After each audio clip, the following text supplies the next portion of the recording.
A paz do Senhor Jesus, mais uma vez, aos amados irmãos, aleluia, que nos ouvem. Estamos aqui para a honra e glória do nome de Jesus e queremos meditar em mais uma leitura diária da lição de número 11, que tem por título Atributos da Unidade da Fé, que é a humildade, a mansidão e longanimidade. Este que vos fala é o evangelista Francisco Silva. Queremos meditar na leitura diária neste sábado, na primeira carta do apóstolo Paulo, escrevendo à igreja em Coríntios, no capítulo 1 e o versículo 10, que diz assim a palavra de Deus: Rogo-vos, porém, irmãos, pelo nome de nosso Senhor Jesus Cristo, que digais todos uma mesma coisa, e que não haja entre vós dissensões. Antes, sejais unidos em um mesmo sentido e em um mesmo parecer. Aleluia. Amados em Cristo Jesus, o apóstolo Paulo viu alguns problemas na igreja em Corinto e resolveu apresentar, mediante a graça de Deus e a revelação do Espírito Santo, algumas soluções para os problemas que aquela igreja estava envolvida. Então Paulo trata de vários assuntos quando escreve essa carta. Pecados que os coríntios não levavam muito a sério, né? Como este problema da falta de união na igreja, de falta de união entre os irmãos, por causa de grupos, né, de facções que se levantam na igreja. E Paulo, ele via aqui que os coríntios, os da igreja em Coríntios, não levavam muito a sério e achavam que não era nada um irmão levar um outro a juiz, a um tribunal secular. Os irmãos não levavam muito a sério, né? Um se achar superior ao outro devido a algum conhecimento, devido a alguma prerrogativa, algum atributo, por causa de algum poder aquisitivo. Então, na verdade, eles não levavam muito a sério. Mas o apóstolo Paulo sabia, por Deus, o apóstolo Paulo sabia que este era um problema muito grave no meio dos irmãos. Então Paulo resolveu doutrinar, escrever, para que a igreja experimentasse da ação do Espírito Santo de Deus, para que a igreja não continuasse carnal, para que a igreja, que os irmãos parassem com aquela divisão, que parassem de tolerar o pecado, que parasse com a imoralidade sexual em geral, que parasse com as ações judiciais, que parasse com as suas ideias humanistas a respeito da verdade da palavra de Deus, que parasse com o achismo. Você sabe que o que causa grande divisão em meio à igreja é a parte do achismo. Um acha que deve comer isso, o outro acha que não deve. Um acha que deve guardar isto, o outro acha que não deve guardar isto. E aí se levantam as guerras. Um acha que deve ser feito de uma maneira, o outro já acha que deve ser feito de uma outra maneira. Mas aí você se pergunta, mas a vida não é assim mesmo? É. A vida é assim, há diversidade de opiniões. Agora, para a igreja do Senhor, só existe um caminho a ser seguido. Só existe uma forma de doutrina a ser obedecida. Ainda que eu ache, ainda que você ache que a sua maneira de pensar é certa, quem dá o veredito final, na minha ideologia, no meu pensamento humanista, na minha arbitrariedade, quem vai dizer o que é certo e o que é errado é a palavra de Deus. Então, por isso que a igreja, ela é convidada a viver unidos em uma só fé. Aí você veja bem que Paulo aqui escreve, olha, e Paulo aconselha, meus irmãos, eu suplico. Paulo está suplicando, meu. Paulo está implorando. E ainda botou o nome do Senhor Jesus. Eu peço para vocês, em nome do Senhor Jesus Cristo, parem, meu irmão. Parem com essas discussões. Parem com essa perseguição um para com o outro. Parem, rapaz, está na hora de parar. Isso não vai acabar bem. Isso não terá um final feliz. Para aqueles que continuam com as discussões entre os irmãos, não vai acabar bem se continuar essa desarmonia, essa falta de comunhão, essas divisões na igreja.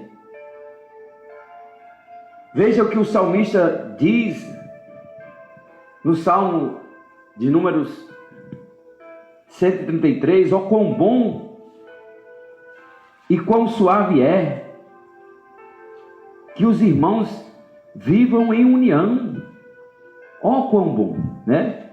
Ó quão bom e quão suave é que se vivam em união. É agradável a Deus quando os irmãos têm esse convívio. Quando esses irmãos sentem prazer em estar reunidos um com o outro, comungando da mesma fé, falando o mesmo idioma do céu, falando a mesma coisa. Um diz uma coisa e o outro concorda, porque o que o outro falou é o que a Bíblia diz, não é o que eu estou achando, mas é o que a Bíblia diz. Então Paulo ele implora que tenham o mesmo modo de pensar, unidos na mente, unidos nas intenções. Qual é a intenção, meu irmão? A minha intenção em servir a Deus deve ser a mesma do Senhor Jesus. A intenção do irmão servir ao Senhor deve ser a mesma minha intenção. E qual é a nossa intenção? João diz: importa que diminuamos e que Jesus apareça, que Ele cresça e que eu me constranja, que o nome do Senhor seja notório e o meu seja apagado. Essa é a intenção, esse é o modo de pensar unido, essa é a intenção da igreja. Mas ali estavam as discussões, contenda entre os irmãos. Você lembra quando os pastores de Abraão e os pastores do seu sobrinho Ló criaram uma contenda? Porque a terra que eles ocupavam ficou pequena, a geografia, o espaço geográfico ficou pequeno para os gados de Abraão e para comportar os gados do seu sobrinho Ló. E ali houve-se uma contenda entre aqueles pastores que acabou envolvendo o tio e o sobrinho. Mas, amados irmãos, Abraão, ele vai ter, porque a Bíblia diz: se tu souber que o teu irmão tem algo contra ti, vai ter com ele. Eu não tenho que ficar esperando, não. A Bíblia manda diferente. É porque nós não queremos obedecer como a Bíblia diz. E a Bíblia diz assim: se tu souber que o teu irmão tem algo contra ti, vai ter com ele, rapaz. Vai conversar com ele. Coloca as dificuldades em pauta, vê o que está acontecendo, o que ocorreu. Conversa-se. Jesus Cristo tem que sair glorificado no meio das diversidades. E ali Abraão foi ter, com certeza tomou a iniciativa, porque foi quem mandou escolher. Abraão disse: não, olha, nós somos irmãos, rapaz. Você é meu sobrinho, eu sou seu tio, mas nós somos irmãos. Quer dizer, podemos até não ter um parentesco no DNA da genética, podemos não ser parentes consanguíneos, mas nós somos irmãos em Cristo, ou pelo menos devíamos ser. Somos irmãos em Cristo Jesus. E Abraão disse para Ló: nós somos irmãos. Espera aí, se é por causa de espaço, se é por causa do espaço que estamos criando uma contenda no meio de nós resolve agora. Vamos resolver agora. Vamos fazer o seguinte: olha, tem um lado direito, tem um lado esquerdo, tem os Carvalhais de Mãe e tem as Campinas do Jordão. E eu te digo, Abraão de Nego, você escolhe, rapaz. Vamos parar com isso, escolhe. Se você escolher para o Carvalho de Mãe, eu vou para as Campinas do Jordão. E assim vice-versa. E a Bíblia diz que Ló escolheu ir para as Campinas do Jordão. E Abraão ficou lá no Carvalho de Mãe, mas acabou a contenda, para terminar a contenda. Para acabar de uma vez com a dissensão, com a divisão. Porque, amados irmãos, o maior interessado em que haja as divisões entre o corpo de obreiro de uma igreja, o maior interessado para que haja intriga, para que haja disse-me-disse, para que haja fofoca entre os irmãos obreiros, entre pastores e obreiros, entre obreiros e pastores, entre líderes e liderados, entre liderados e líderes, o maior interessado nisso é o inimigo das nossas almas, é o que provocou a divisão no céu. O maior interessado é o inimigo. Ele é expert nesse assunto. Ele conseguiu ludibriar 1/3 dos anjos no céu. Ele conseguiu arrebanhar com a sua oratória maligna, né? Com a sua intenção maligna, conseguiu trazer para si, usando das suas habilidades, para que até essa parte dos anjos estivesse com ele e eles ficarem contra Deus. E, infelizmente, isso acontece também no nosso meio. Quantos não conseguem, com as suas habilidades, usando do seu poder, da sua posição, angariar para si pessoas, para se fortalecer, para estar contra alguém ou contra algo, provocando rebeldia? E olha que isso não acaba bem. Veja o caso lá de Abraão, ou de Arão. Veja o caso dos irmãos de Moisés, que ali receberam ali como recompensa da sua rebeldia, da sua divisão, uma lepra, ficaram leprosos. Então tem um preço. O irmão que se levanta contra o outro irmão, acha que ele vai se dar bem nisso, ele está enganado, ele vai pagar um preço por causa dessa divisão. Isso é uma das coisas que Deus abomina, está escrito. Aquele que provoca, aquele que leva contenda, que causa divisão entre os seus irmãos. E o maior interessado em que a igreja não tem essa unidade na fé é o inimigo. O que leva os crentes a não pensar de uma mesma maneira, a não agir de um igual modo, é o inimigo que tenta enfraquecer. As divisões servem para enfraquecer a igreja. As divisões servem para enfraquecer o corpo de obreiro de uma igreja. As divisões servem para enfraquecer os departamentos, que funcionam muitas vezes não de uma forma perfeita, mas de uma forma contínua. E o inimigo não quer que a igreja funcione de forma contínua. O inimigo quer parar a igreja. O inimigo quer dividir. Em Lucas 11:17 está escrito: todo reino dividido entre si, ele não prosperará. Toda casa, meu irmão, que se dividir entre si, ela cairá. Andarão dois juntos, se não tiver de acordo? Não anda, não tem como andar de uma mesma forma, de uma mesma maneira como Paulo queria, aqui em 1 Coríntios 1:10.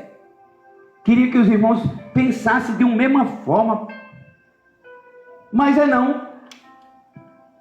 Aqui estava a confusão. Sabe o que estava acontecendo ali? Uns estavam dizendo: ó, eu sou seguidor de Paulo. Eu não pertenço. A minha camisa é o apostolado de Paulo. Tá aqui, a minha camisa é essa, mandei fazer, sou de Paulo. Aí outro chegava da mesma igreja, o outro chegava na mesma igreja, o mesmo Senhor Jesus, o mesmo remidor, o mesmo o resgatador, o mesmo Salvador, era Jesus. Mas eles diziam que um era de Paulo. Aí outro chegava com outra camisa, disse: olha, não, você é de Paulo, mas aqui a minha, aqui o meu, eu sou de Apolo. Aí chegava outra turminha e disse: olha, nem de Paulo nem de Apolo, eu sou de Pedro. Aí chegava outro e disse: olha, eu nem sou de Apolo, nem sou de Paulo, nem sou de Pedro, eu sou de Cristo. Aí, como eles se comportavam desta maneira, usava dessa incompatibilidade de pensamentos, porque eles usavam desta maneira de viver, Paulo diz: ó, sabe de uma coisa? Sabe o que vocês acabaram de fazer mencionando isso, vocês partiram Cristo em muitos pedaços. Vocês cortaram Cristo, não cortam aí uma melancia, tirou um pedaço para cá, outro pedaço para ali, outro pedaço, e não é assim. Não é assim. Porque quem é Paulo? Quem é Apolo? E o pior, que daqueles lá, disse que o pior que existia eram os que diziam que era de Cristo. Por quê? Porque Paulo identificou ali como os falsos profetas. O que dizia que o partido era de Cristo, provavelmente, Paulo, consistia dos falsos profetas que eram inimigos do apóstolo. No capítulo 4, versículo 18 da mesma carta, está escrito desses homens aqui: mas alguns andam inchados, como se eu não houvesse de ter convosco. Estava aqui, os que diziam que eram de Cristo andavam inchados. Viu? Falsos mestres que eram inimigos do apóstolo, que alegavam ter espiritualidade, alegavam ter sabedoria, superiores, acreditavam que seus conhecimentos, a sua ciência, isentava das restrições da lei. Eles acreditavam que por eles terem conhecimento, isentava da palavra, da cobrança da palavra, das exigências da moralidade. E aí eles estavam daquela forma tentando, meu irmão, procurando induzir a igreja para o seu evangelho distorcido. Então é contra eles, contra os seus discípulos ali em Coríntios, que Paulo sustenta ali um conflito. Sustentou. Por isso que Paulo diz: eu combati o bom combate, irmão. A única guerra que deve existir na minha vida e na sua vida é a guerra contra o que é errado. É aquilo que a gente vê de errado, que a Bíblia diz que é errado, comportamento errado, ações erradas, manifestações erradas. E eu não consigo me calar diante daquilo que eu vejo que é errado. E Paulo teve essa problemática. Ele combateu, ele não ficou calado. Ele quando termina o seu ministério, ele diz: eu combati o bom combate. Eu combati. Eu não fiquei calado. Eu disse que era errado, eu disse que era pecado, eu disse que isso causava um inferno. Combati o bom combate. Mas estava aqui as divisões e o inimigo interessado, porque o reino dividido vai ficar deserto. Dividiu, meu irmão, fica deserto. Pode ter, a igreja tem milhares e milhares de membros, mas se houver nela divisão, se houver nela dissensões, o Espírito Santo sai do meio dela e começa a ficar um lugar deserto. Se é uma casa, se houver dissensões nela, se houver divisões de pensamentos, de comportamentos, essa casa cairá. A Bíblia diz que ela cai. Então, amados irmãos, o interessado é o inimigo em fazer isso, essas divisões. Agora, muitas das vezes nós não pensamos, não procuramos pensar, viver, todos nós pensaram a mesma coisa.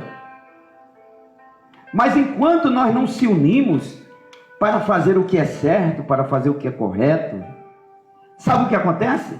Existe o império do mal que se une. Existe a unidade do mal. Existe uma organização no mundo espiritual entre principados e potestades, que eles se unem. É como mais ou menos a Bíblia diz que tem ímpio com obra de justo e justo com obra de ímpio.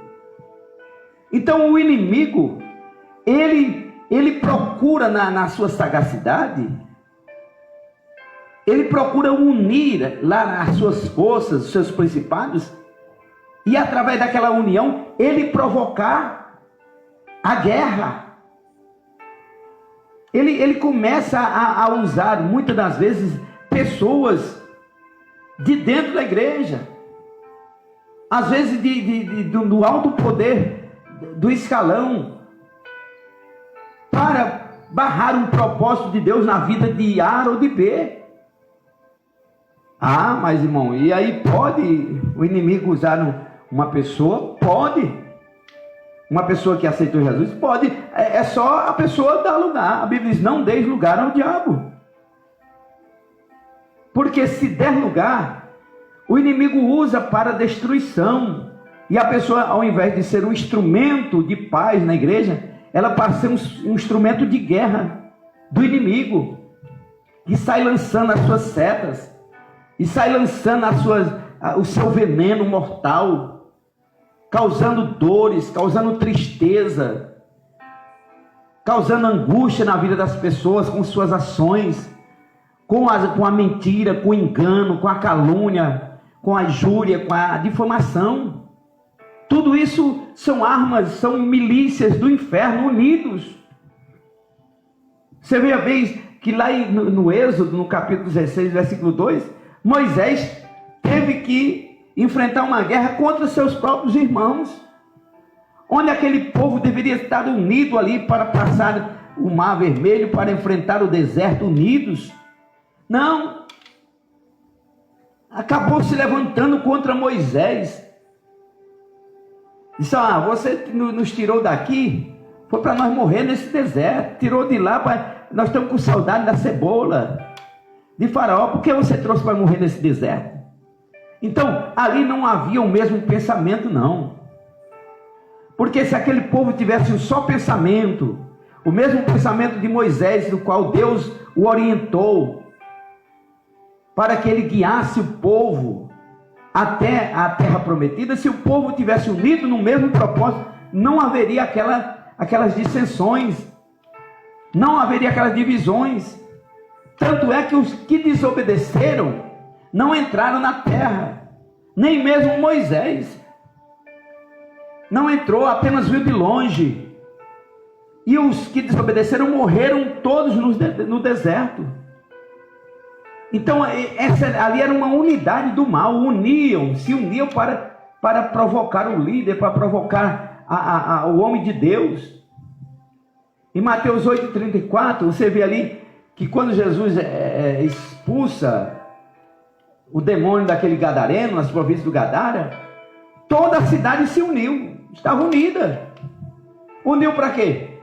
Para expulsar Jesus da cidade. Rapaz, o se unir era a unidade do mal, para mandar Jesus sair da cidade. Não queremos você aqui.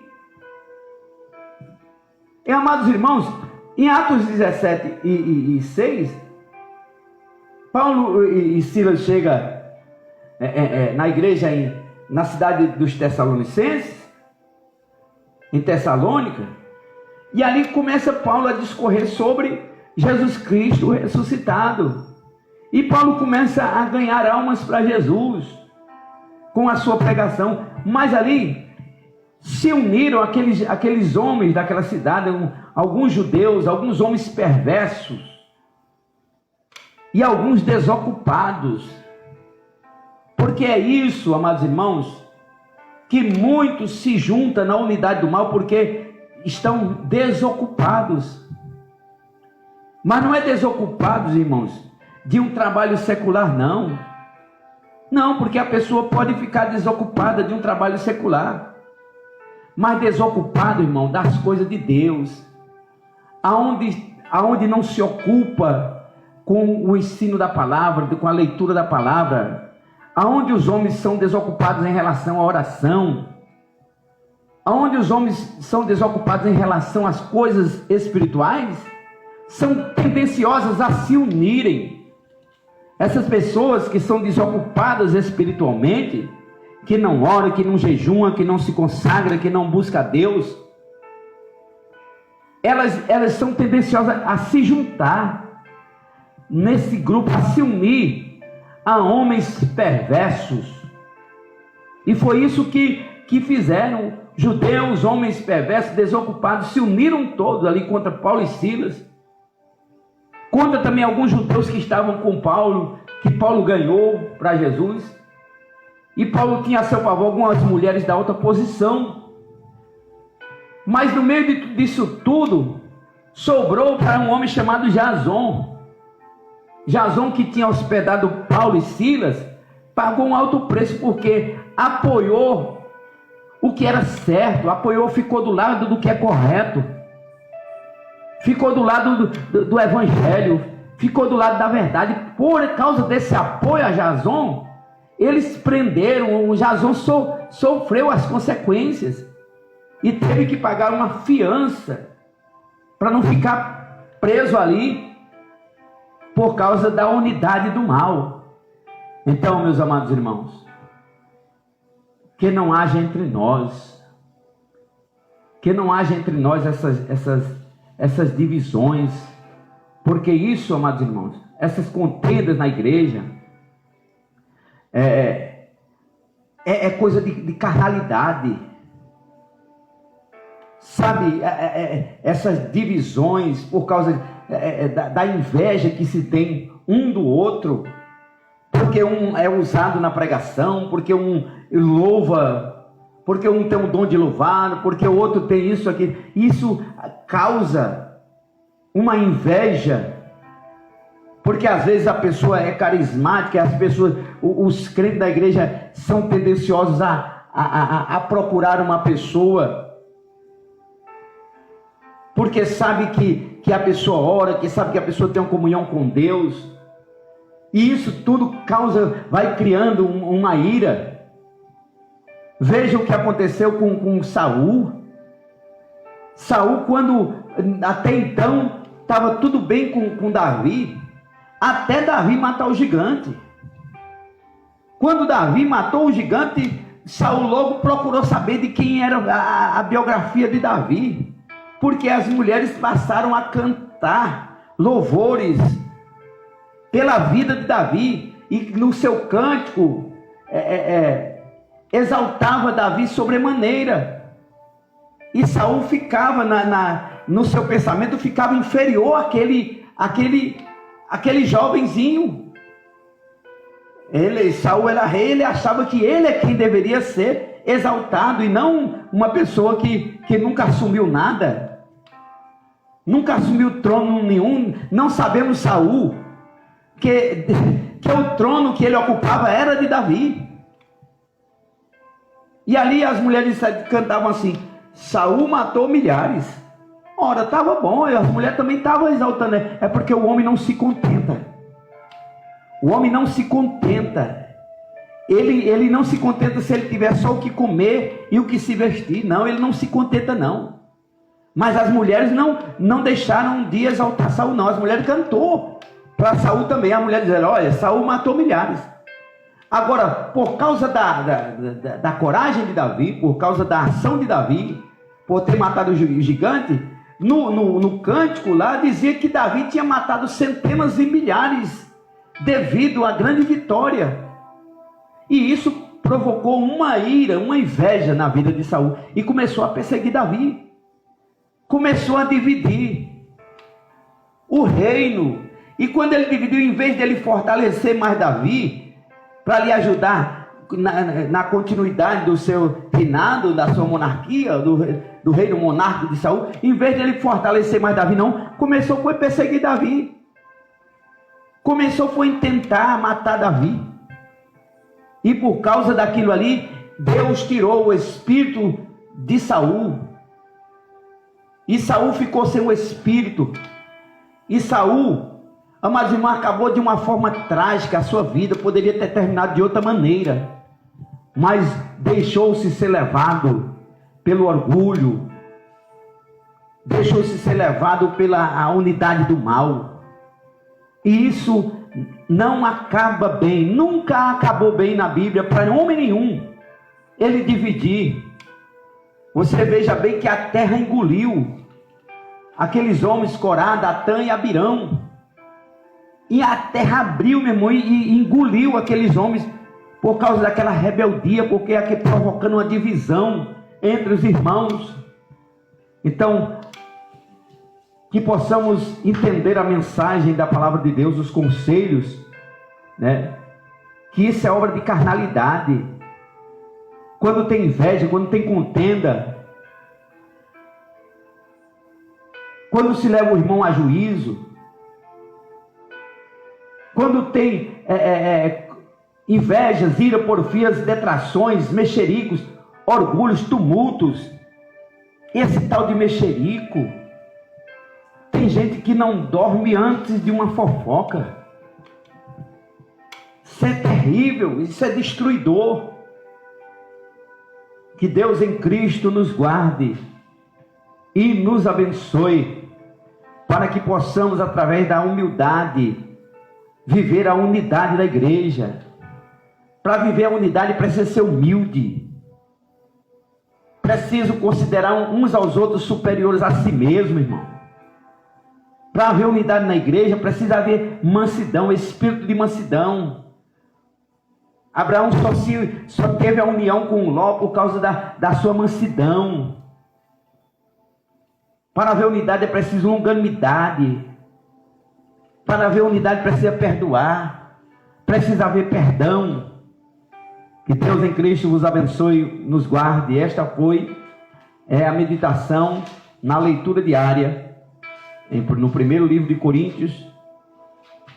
Aleluia. Capítulo 1, versículo 10. E até domingo online, com a EBD online. Inscreva-se no canal e dê o seu like, compartilhe e aguarde. Estaremos ao vivo.